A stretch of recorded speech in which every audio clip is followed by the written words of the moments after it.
Clique Ligue de hoje aborda uma questão delicada: crianças e propaganda na internet. Por isso, antes de seguirmos com esse tema, a nossa primeira dica vai mostrar que é possível tratar criança e não como um consumidor em potencial. Essa é para você salvar nos favoritos do seu computador.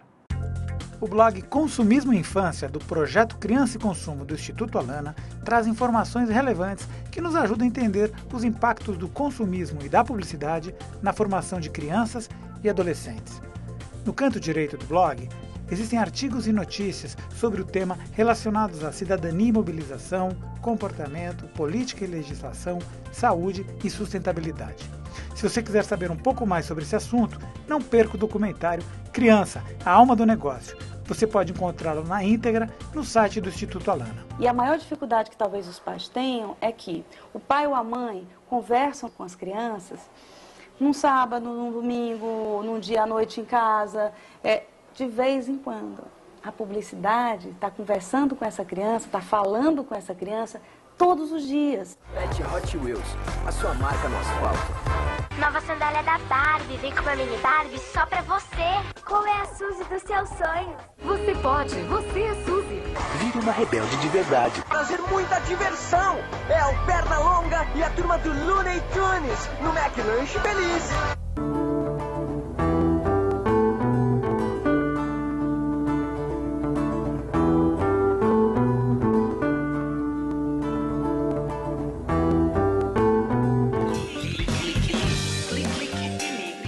O nosso convidado nesse bloco é o diretor da Faculdade de Comunicação da Universidade Metodista de São Paulo, Paulo Rogério Tarcitano. Tudo bem, professor? Tudo bem, prazer estar aqui com você. Obrigado pelo convite, por ter aceitado o nosso convite. Como que você vê essa questão da publicidade para crianças e adolescentes no Brasil? Olha, assim, a publicidade, ela é uma ferramenta como qualquer outra, né? Então, ela costuma ser muito satanizada, né? Ela parece que é a grande vilã, a grande responsável por tudo de ruim que aparece na televisão. E isso é uma injustiça muito grande com uma ferramenta que impulsiona o desenvolvimento econômico, social. Então, a publicidade nem é má e nem é boa. Quem é má ou bom é quem está atrás e usa essa ferramenta. Então, ela pode ser boa ou ruim, dependendo da intenção de quem a utiliza, né? Então... Tá, mas quando você consegue definir para a gente, as pessoas que estão por trás, o que é? É a lei que existe? É a necessidade de aumentar as vendas? O que é bom e o que é ruim? O que é bom e o que é ruim, algumas empresas que estão no mercado, é um mercado extremamente competitivo, existem pessoas, assim como em qualquer profissão e com qualquer atividade humana, existem boas pessoas e pessoas que não são boas, bons e maus profissionais. Então, quando os interesses individuais, os interesses de lucro, superam os interesses coletivos, os interesses sociais, os valores, e a gente podia resumir isso em respeito, eu acho que aí a gente está falando de uma pessoa ruim, ou uma empresa ruim, onde o que vale é o lucro. Isso é ruim, tá? Desenvolvimento não se faz dessa forma, tá? Então... E como é que o mercado publicitário ele se autorregulamenta? Bom, tem o CONAR, né? O CONAR acho que é uma das iniciativas mais importantes de toda a atividade publicitária, porque é a própria categoria que abre um canal para que a população, a sociedade civil, denuncie aquilo que for considerado abusivo dentro das regras estabelecidas pelo próprio CONAR. É a classe profissional, em salvaguarda até da própria profissão, né? Certo. E como é que você vê a questão da publicidade que exagera na questão do apelo ao consumismo para crianças e adolescentes?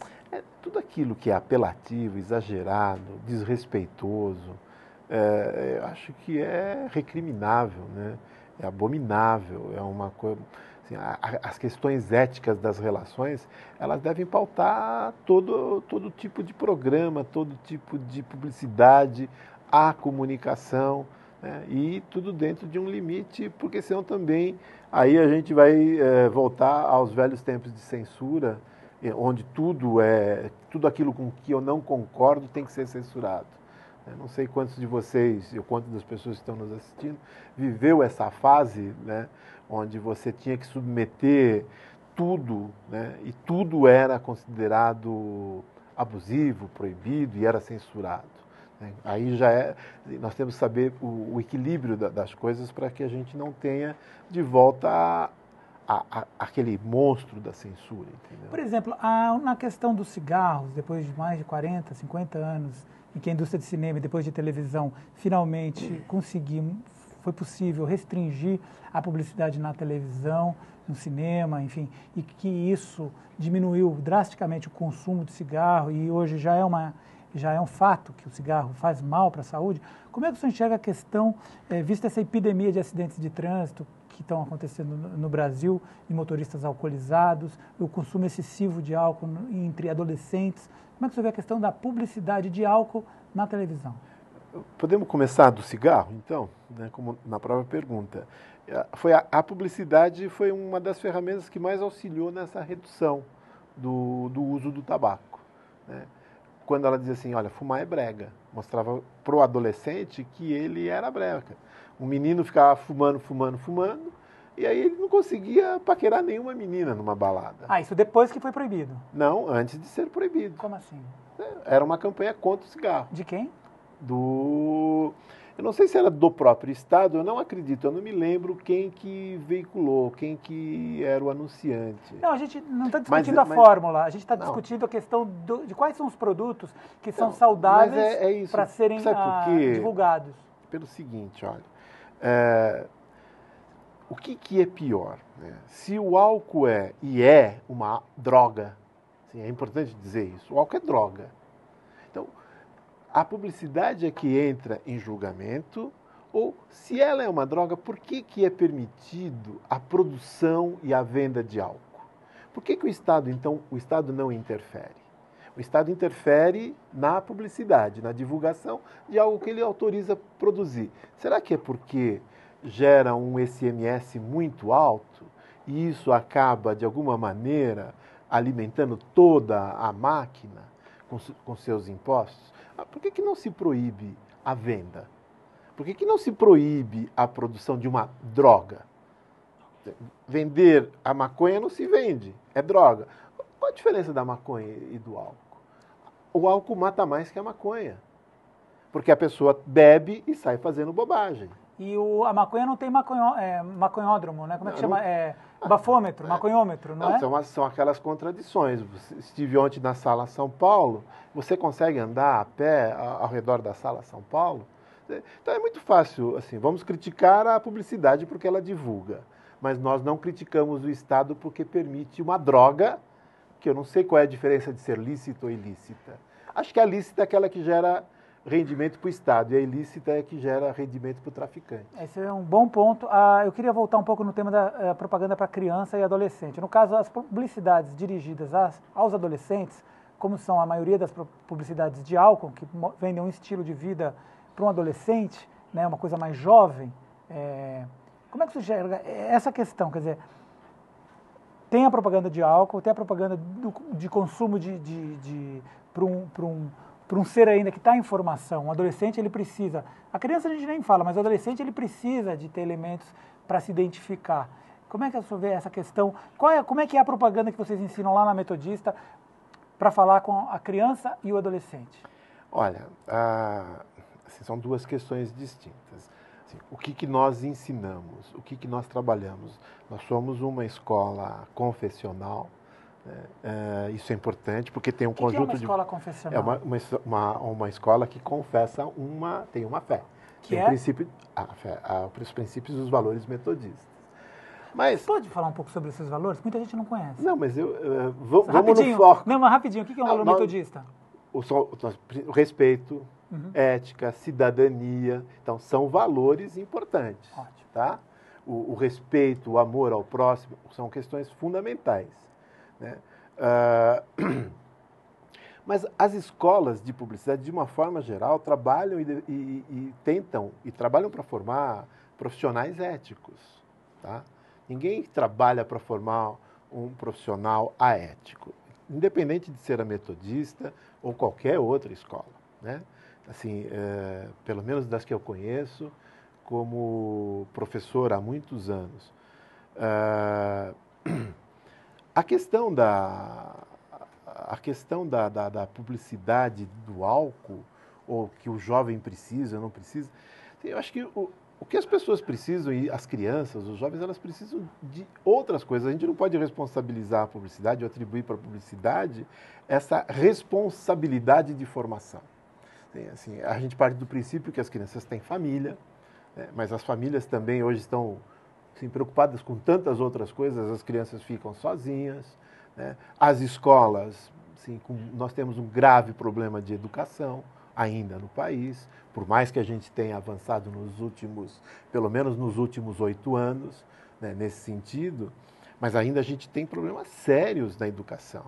Então, se nós tivéssemos uma educação melhor da família, na escola, né, então da educação formal e informal, assim, talvez a publicidade não tivesse tanto poder como se apregou. E eu não acho que ela tem todo esse poder. O poder do bem e do mal não está na publicidade. Mas o poder de fazer aumentar uma venda de determinado produto, ela tem. Depende. Depende. Se você tem um bom produto, eu sempre digo isso, inclusive em aula, como é que você faz para acabar com um produto ruim? Você faz publicidade, uma boa publicidade de um produto ruim, porque quanto mais pessoas experimentarem o produto e constatarem que o produto é ruim, mais pessoas se decepcionarão com o produto e mais pessoas deixarão de comprar. Então, a publicidade ela não pode ter todo esse poder de definir o sucesso ou insucesso de um produto. Tem que ter produto antes. Tem que ter uma série de coisas do produto que vão definir. As pessoas não são tão vulneráveis assim. E as crianças e os adolescentes? Eu acredito que as crianças, as crianças de hoje são muito diferentes das crianças que eu fui, da minha geração e da sua geração, porque você é bem mais jovem do que eu. Mas elas são muito mais espertas e muito mais bem informadas do que éramos. E o espírito crítico também, ele não é tão bobinho, não. Ele sabe se defender muito bem. Agora, nós sabemos que existem uma série de outros fatores que podem contribuir para, se você tiver um pai alcoólatra, provavelmente a bebida é uma coisa vai ser comum à sua família. E quantas pessoas, né, não incentivam seus filhos a beber através de exemplo? Então, assim, não é quem tem mais força, um pai e uma mãe que tomam uma dose de uísque ali junto com os seus filhos e diz que ele não pode, mas o pai pode. Quem tem mais poder? Se a gente for estudar, isso nós chamamos de grupo referência. O grupo referência tem muito mais poder sobre a mídia. Então, é uma questão que a gente precisa tomar muito cuidado para não... A gente acusa, né, e apregoa como a grande responsável, mas a gente deixa passar batido coisas que são fundamentais, como a convivência familiar. Você tem países em que... certos produtos são até proibidos de aparecer na televisão. Então, mas é isso que eu estou querendo te dizer. Não é uma questão apenas de liberdade, é uma questão de responsabilidade. As duas coisas precisam caminhar juntas, porque aquilo que é liberdade também pode ser abuso, entendeu? Se as pessoas e as empresas não souberem usar a liberdade, é para isso que existe o Estado para regulamentar. Mas a própria categoria regulamentou-se. Bacana. A gente vai voltar nesse tema no terceiro bloco. Para ficar ligado no Clique Ligue, anote o nosso Twitter, é @RedeTVT. Você gostou da participação e da nossa discussão? Então entre na nossa página no Facebook e busque pela barra RedeTVT. Vamos fazer um pequeno intervalo e voltamos já já.